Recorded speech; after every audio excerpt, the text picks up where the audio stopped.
আজ বলবো ভক্তি আসলে কি।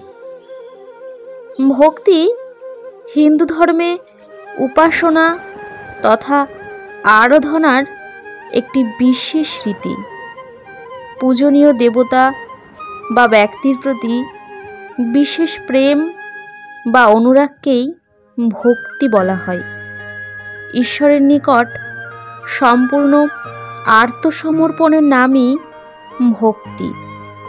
ভক্তির পথে যিনি ঈশ্বর উপাসনা করেন তাকে ভক্ত নামে এবং ভক্তিবাদী দর্শনকে ভক্তি মার্গ নামে অভিহিত করা হয়।